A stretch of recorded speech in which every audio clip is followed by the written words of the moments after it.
Supreme court ने तलाक हसन को लेकर दायर याचिकाओं पर सुनवाई करते हुए केंद्र सरकार से पूछा है कि इस तरह की प्रथाओं को लेकर वर्तमान कानूनी स्थिति क्या है और क्या इन्हें विनियमित करने की जरूरत है। अदालत ने कहा है कि यह एक गंभीर संवैधानिक मुद्दा है। उसके बाद न्यायमूर्ति सूर्यकांत की पीठ ने मामले को मध्यस्थता के लिए भेजते हुए कहा कि वैवाहिक विवादों में सौहार्दपूर्ण समाधान की संभावना तलाशना जरूरी है। अब कई लोगों के मन में सवाल उठ रहा है कि जब 2019 में संसद ने 3 तलाक पर कानून बनाकर उसे अपराध घोषित कर दिया था, तो फिर तलाक ए हसन क्यों जारी है। तो इसका जवाब यह है कि 3 तलाक यानी तलाक ए बिद्दत और तलाक ए हसन दोनों अलग अलग प्रक्रियाएं हैं। 2019 का कानून 3 तलाक यानी तलाक ए बिद्दत पर लागू होता है, जिसमें शौहर एक ही बार में 3 बार तलाक बोलकर निकाह खत्म कर देता था।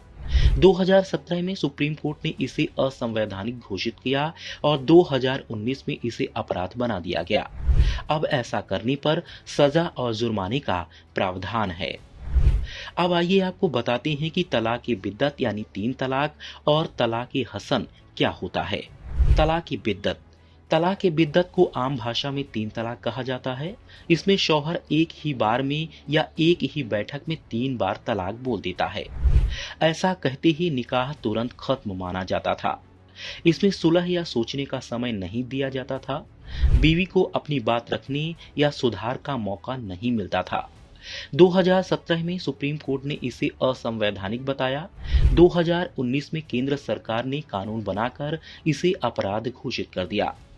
अब ऐसा करने पर सजा और जुर्माने का प्रावधान है। तलाक ए हसन। तलाक ए हसन मुस्लिम विवाह में तलाक का एक पारंपरिक तरीका माना जाता है। इसमें शौहर 3 अलग-अलग समय पर तलाक कहता है। एक बार के बीच लगभग 1 माह का अंतर होता है। पहले और दूसरे उच्चारण के बाद शौहर बीवी सुलह कर सकते हैं। यदि तीसरी बार भी तलाक कहा जाए और सुलह ना हो तो तलाक अंतिम माना जाता है। इसमें तुरंत तलाक नहीं होता, बल्कि सोचने और समझौते का मौका रहता है। यह 3 तलाक यानी तलाक ए बिद्दत से अलग प्रक्रिया है। दरअसल तलाक ए हसन भी मुस्लिम पर्सनल लॉ में तलाक का ही एक तरीका है, लेकिन इसमें 3 माह तक सुलह का समय रहता है। इसलिए इसको कुछ लोग ज्यादा सोचा समझा तरीका मानते हैं। हालांकि याचिकाकर्ताओं का कहना है कि यह महिलाओं के लिए अन्यायपूर्ण है, क्योंकि इसमें कोई सुरक्षा नहीं मिलती और यह प्रक्रिया भी पुरुष केंद्रित है।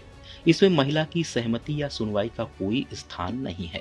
सुप्रीम कोर्ट अब यह देखेगा कि क्या यह प्रथा संविधान के अनुच्छेद 14 यानी समानता के अधिकार और अनुच्छेद 21 यानी गरिमा के साथ जीवन के अधिकार का उल्लंघन करती है। फिलहाल मामला विचाराधीन है। हालांकि तलाक ए हसन के बारे में आपके क्या विचार हैं, हमें कमेंट करके जरूर बताएं।